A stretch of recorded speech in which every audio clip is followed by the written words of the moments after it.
what's up? It's Jackal. Thanks for joining me on the Eli Frequency Podcast. Could have been anywhere in the world today, so I appreciate you taking the time out to spend it with me. So as not to waste it, let's get to it. What are we talking about? We talking about how people can be so loyal to a person that don't give a damn about them. And the person lets it be known that they don't give a damn about them. Like, this is some dictator, I don't know how to not try to be your boyfriend. Please accept me. Beta male behavior. Right? So these people are talking about how Trump calls them names and disses them so bad. And yet, their response to that is, and I love him. I'm in love with him. I'll never not love him. I'll never feel any different about him. You don't believe me, do you? You don't believe people saying this? Un momento, por favor. Un momento, por favor. Let me let you hear them say what they're saying. Check it out. You met him, I think, maybe 3 times in the months leading up to this war. And I presume you discussed the potential for war in Iran with him. Did you try and persuade him that this would be a terrible idea? Of course. That's why I went 3 times in a month, 5 weeks maybe. Yeah, that's why I went. And I've known him a long time, as you have, and always gotten along with him, still get along with him. I still like him. I'll always like him no matter what happens. Just because I like him as a guy. And I think he's trying his best. But in this case, I couldn't have an effect. I tried sincerely. I wasn't getting paid for it. It's coming, of course, at some reputational cost. No one wants to deal with being called a Nazi, screamed at, or threatened, or having your kids threatened, which has happened to me a lot. No one wants to deal with that. But I just felt that this was so serious that it was worth doing whatever I could, because, my gosh, people could die. The balance of power globally could change. All right, hold on. So let me get to the next part, where these 2 gentlemen want to be his boyfriend so bad. They want him to date them so bad. The other is here. So listen to how they keep talking about their adoration and them being in love with him. Check this out. What Trump said about you was quite revealing, actually, because he said, Tucker's lost his way. He's not MAGA. MAGA is saving our country. MAGA is making our country great again. MAGA is America first, and Tucker is none of these things. And Tucker's really not smart enough to understand that. Now, having been on the receiving end of Trump's savage rhetoric from time to time, that is pretty low base for him. But it was an interesting point about what constitutes MAGA, because, of course, there are many people with pretty short to mid-term memories who can remember Trump campaigning so vociferously to his MAGA base before the last election on saying, look, we're going to be America first. We're not going to go marching into Middle Eastern countries anymore. We're not going to wage foreign wars. We're not going to interfere in other countries.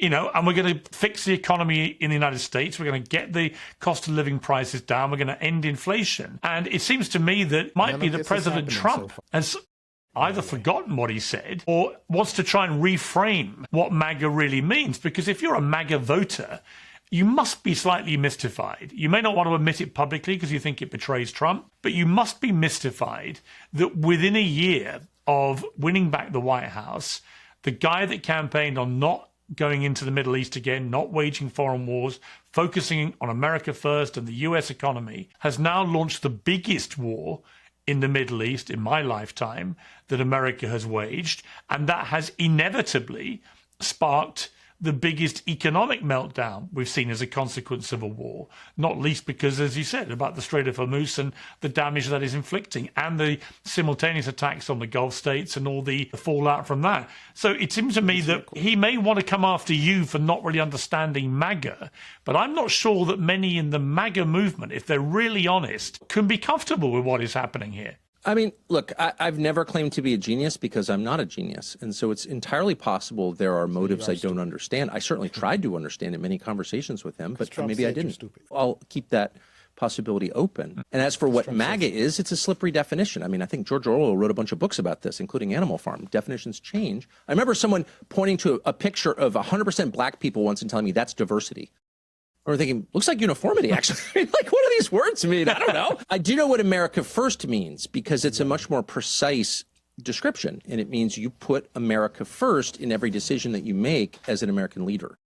And this, by that definition, falls far short. In fact, it is by definition not America First because the administration has already said we followed the lead of a foreign country in doing this. We put their interest first. And I think most people, no matter how they feel about Israel, whether they love it or hate it, or it doesn't matter. It's nothing to do with this specific country. It has to do with any country that might be leading us around, particularly to our destruction, and putting its interests before ours. Our leaders can never agree to that, period, because it is the opposite of America First. So whatever Trump said about me, I didn't take it personally.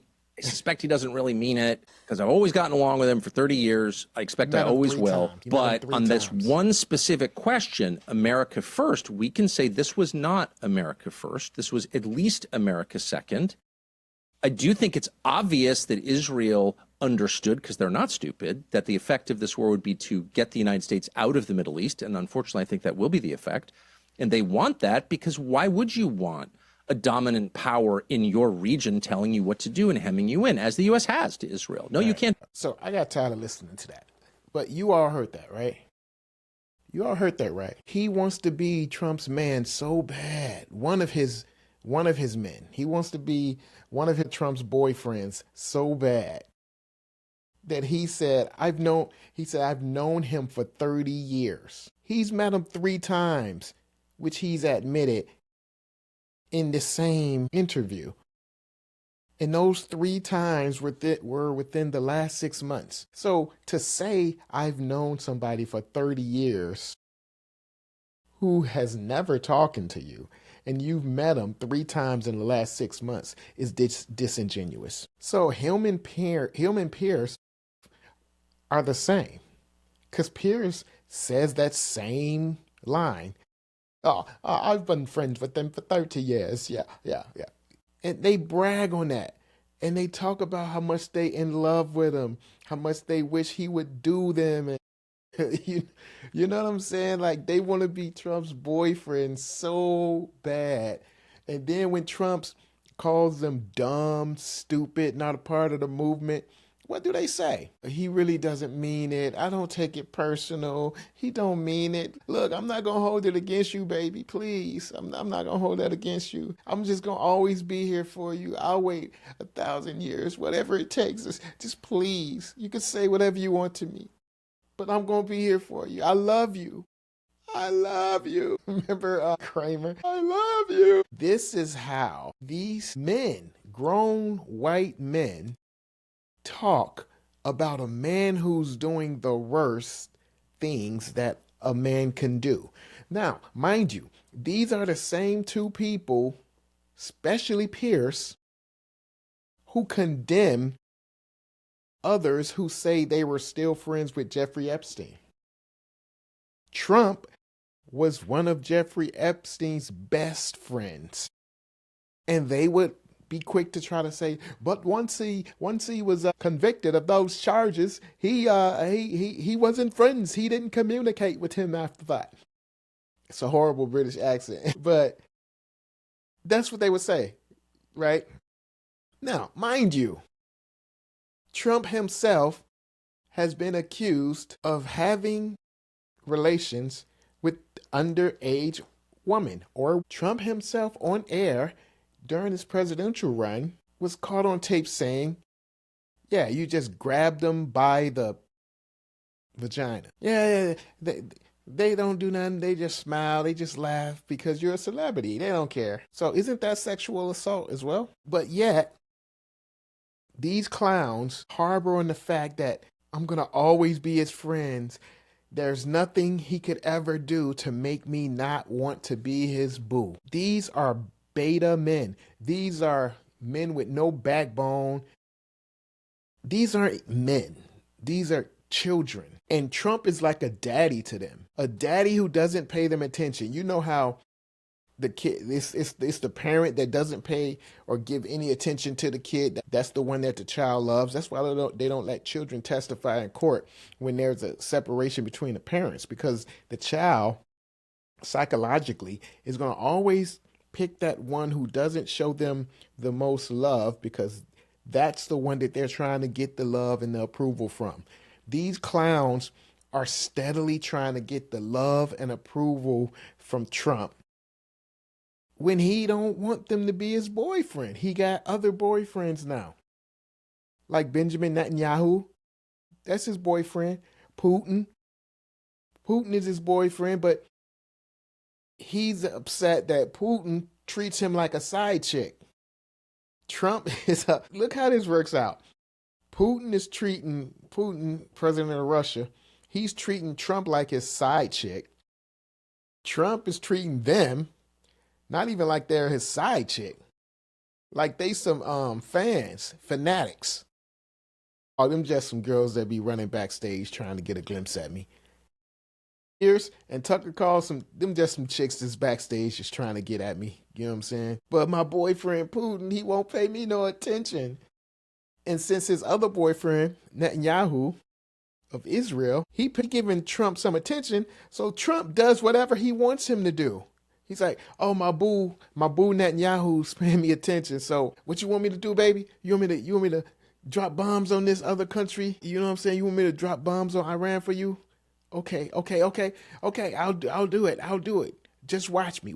I'll do it. Trump is trying to prove himself to his boyfriend Netanyahu, and Netanyahu is just like, yeah, she'll do whatever I want her to do for me. You know what I'm saying? I could send her off on a mission. She'll do it. He tried to do the same thing with President Barack Obama. Netanyahu did.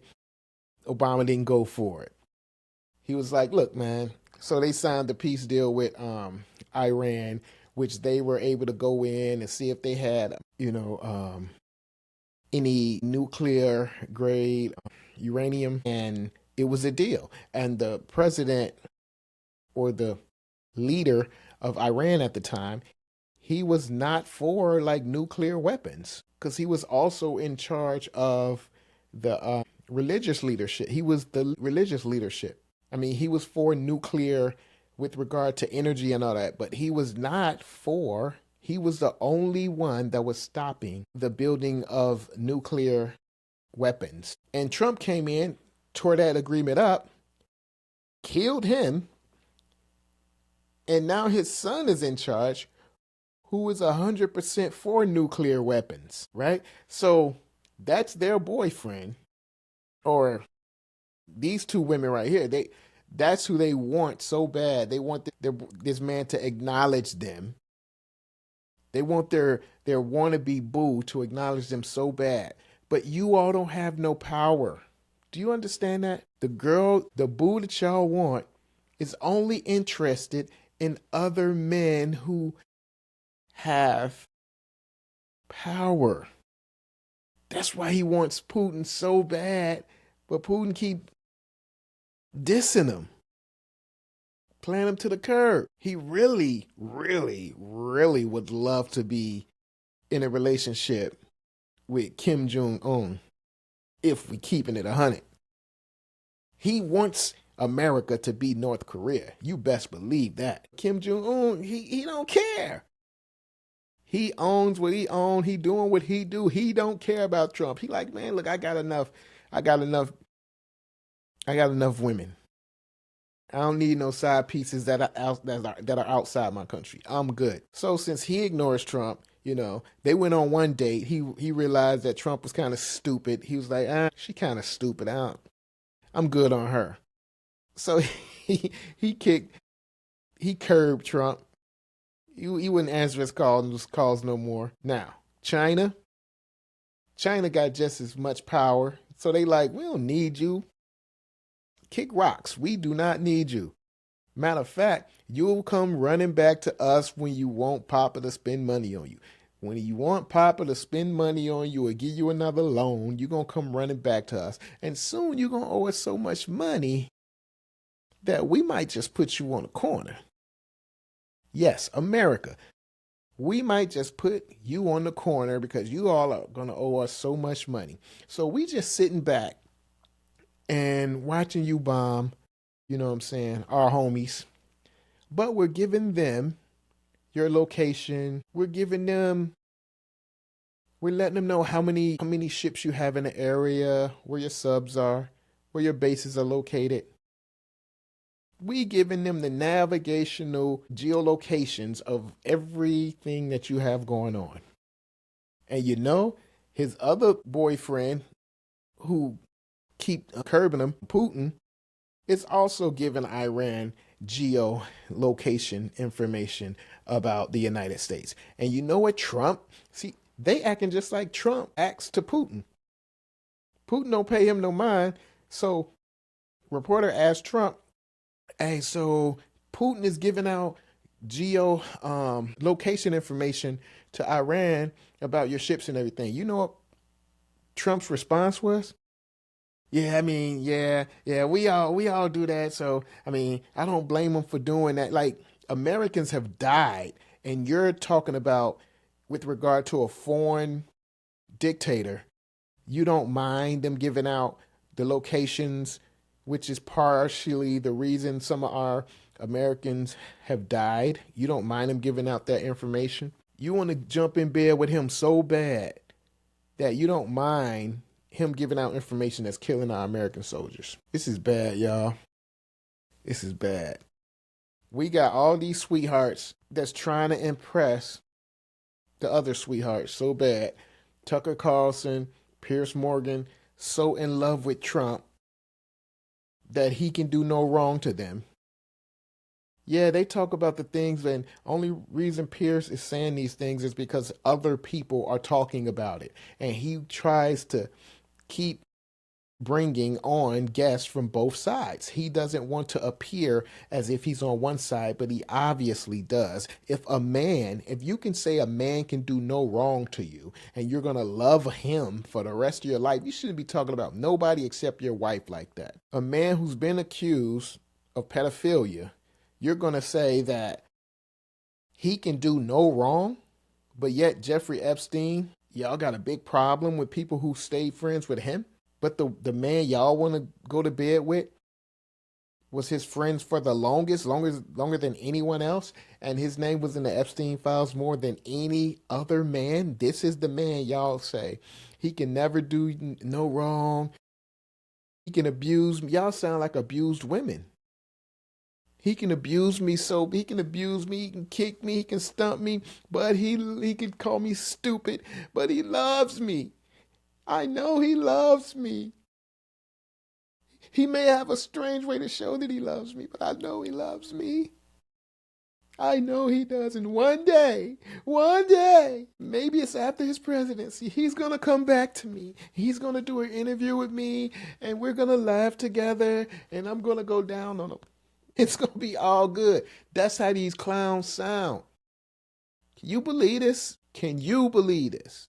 Like, grown men are talking about another man who called them out and disrespected them many a times. They're saying he don't mean it. He don't mean that. I'm still going to love him. And these are the people, y'all. And look, in the world that evolves in all ways, make sure your foundation is eternal love always. Hit that subscribe, hit that like button, make a comment, hit that notification bell so you can be notified when I'm on the frequency. And in the meantime, Eli frequently. Peace. You looking good, Ma. How you doing? I'm fine. That's good. My name's CDN. What's your name? My name's Adela. That's a beautiful name, but I just call you Hot. I guess you can. So what would it take for a man like me to get with a woman as fine as you? You really want to know what it takes to get with a girl like me? For sure. Your gravity, bringing them strings. Yeah, let's add some emotion to this scene.